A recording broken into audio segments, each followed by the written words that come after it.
और आपको सीधा लिए चलते वाराणसी में प्रियंका गांधी अपने संबोधन के दौरान क्या कुछ कह रही है, आपको सुनाते हैं।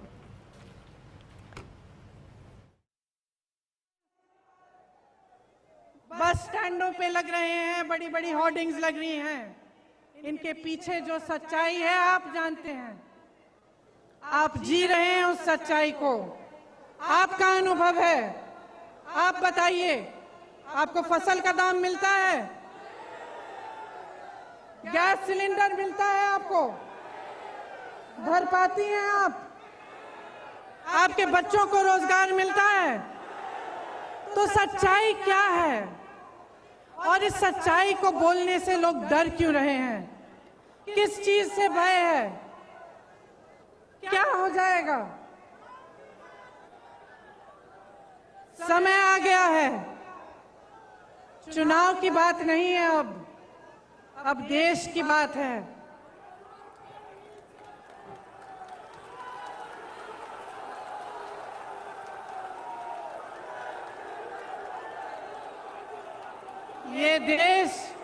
ये देश भाजपा के पदाधिकारियों, उनके मंत्रियों, उनके प्रधानमंत्रियों की जागीर नहीं है।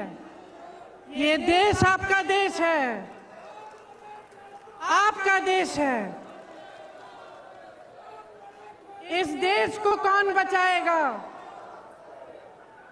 कौन बचाएगा इस देश को? अगर आप जागरूक नहीं बनेंगे, समझदार नहीं बनेंगे, आप इनकी राजनीति में उलझे रहेंगे, तो आप ना अपने देश को बचा पाएंगे, ना अपने आप को बचा पाएंगे। आप किसान हो, इस देश की आत्मा हो। जितने भी मंच पे नेता बैठे हैं, उनको आपने बनाया है, आपकी मेहनत ने बनाया है इस देश को। ये कभी मत भूलिए। जो आपको आंदोलनकारी कहते हैं, जो आपको आतंकवादी कहते हैं, उनको न्याय देने के लिए मजबूर करिए। कांग्रेस के जितने भी कार्यकर्ता यहाँ हैं, किसी से नहीं डरते हैं, किसी से नहीं डरते हैं। हमें जेल में डालिए, हमें मारिए, हमें कुछ भी कर लीजिए, हम लड़ते रहेंगे, लड़ते रहेंगे, लड़ते रहेंगे। जब तक वो गृह राज्य मंत्री आपका इस्तीफा नहीं देगा, तब तक हम लड़ते रहेंगे। हम हिलेंगे नहीं, हम हटेंगे नहीं। हम कांग्रेस के कार्यकर्ता हैं। हमारी पार्टी ने इस देश की आजादी की लड़ाई लड़ी है। हमें कोई चुप नहीं कर सकता, हमें कोई रोक नहीं सकता।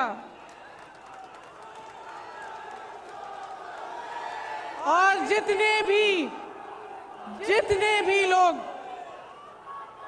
मेरी बातों को सुन रहे हैं, चाहे आप यहाँ मौजूद हैं, चाहे आप टीवी पे देख रहे हैं, अपने अंतर्मन में झांकिए,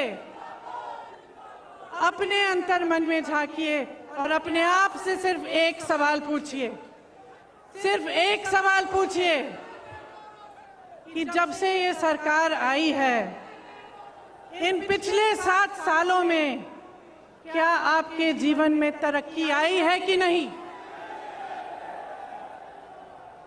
क्या विकास आपके द्वार पे आया है कि नहीं? जो वचन आपसे किए थे वो निभाए गए हैं कि नहीं? सिर्फ ये एक सवाल पूछ लीजिए और अपने ही मन में ईमानदारी से इस सवाल का जवाब दीजिए। और अगर इस सवाल का जवाब यही है कि आपके जीवन में तरक्की नहीं हुई, तो आ जाइए, मेरे साथ खड़े होइए, कंधे से कंधा लगाइए और लड़िए। बदलिए सरकार को, परिवर्तन लाइए, अपने प्रदेश को बदलिए, क्योंकि मैं तब तक नहीं रुकूंगी जब तक यहाँ पर परिवर्तन आए। मैं आप सबको बहुत बहुत धन्यवाद देना चाहती हूँ कि आप यहाँ आए, इतनी धूप में मेरा इंतजार किया। आप सबको नवरात्रि की बहुत बहुत शुभकामनाएं। जय माता दी, जय हिंद, जय किसान, जवान जय किसान, जय जवान, जय किसान, जय जवान, जय हिंद, जय हिंद, जय हिंद, जय हिंद, जय हिंद। जय हिंद। लड़ेंगे, लड़ेंगे।